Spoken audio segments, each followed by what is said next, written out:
Some comedy. Hello everyone. Yeah.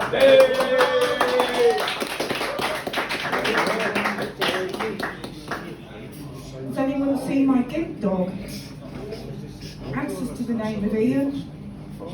Anyway.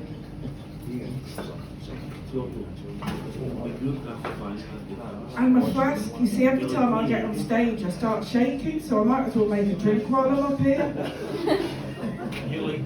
Anyway, I'm Wild, Rose Wild. I'm dyslexic, short-term memory problem, a sequencing problem, a processing problem. That's why I'm reading this. But the good news is I've got letters after my name now. EUPD, Emotionally Unstable Personality Disorder. But first of all, I want to talk about schizophrenia. No, I don't. Yes, I do. No, I don't. You see, I used to think schizophrenia was just about hearing voices. Well, it's not. There's a whole new world out there, invisible people, places and adventures. And I got the lot. But I'm okay now, honest. But I'll tell you what happened to me.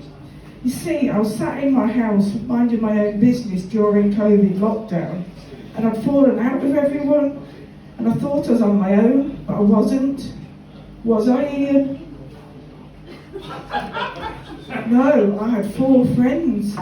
They were all delusional. The friends were Snoop Dogg, David Attenborough, the White Rabbit, and Ian, my boyfriend.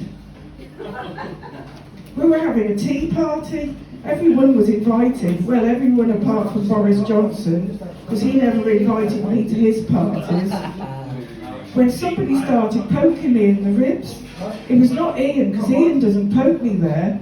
Ian pokes me everywhere else. Like at the supermarket. Anyway, I got up and I looked out the window, and there was Snoop Dogg waving at me. He had the Olympic torch in his hand and was waving it around like a lunatic. So I waved back. Ian told me I had to follow him, so I followed him up the garden path, then the yellow brick road. Well, I was dressed like Dorothy, and I did think that Donald Trump was a wicked witch of the West, Snoop Dogg was a flying monkey, and Ian was Tonto the gimp dog. Anyway, Snoop Dogg got to the top of the road and turned right.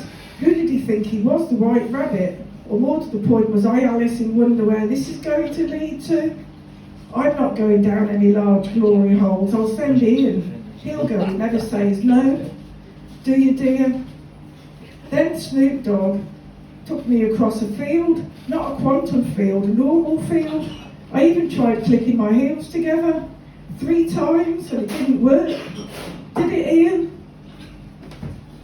Anyway, I started walking along the side of the road. Unbeknown to me, it was the N8.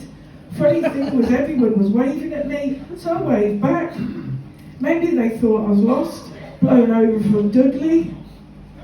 All I needed was the Mad Hatter, and I'd have Doris's 3 companions, Snoop Dogg, the witch, and the wardrobe.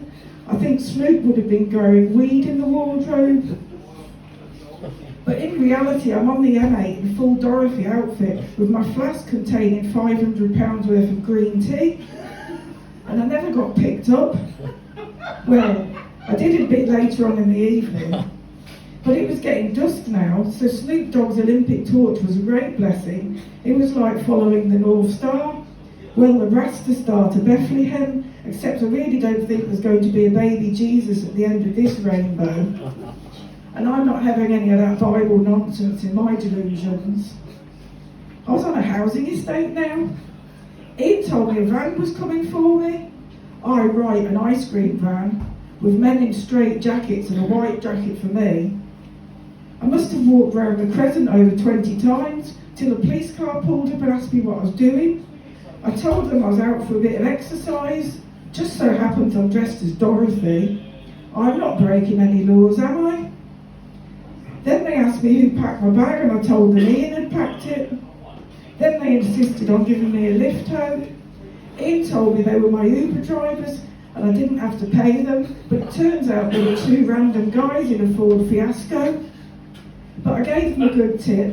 Don't pick up half-dressed Dorises clicking their heels together saying, "There's no place like home. There's no place like home. Well, my award won for me, maybe. Anyway, I've been Rose Wild. Thank you so much for listening.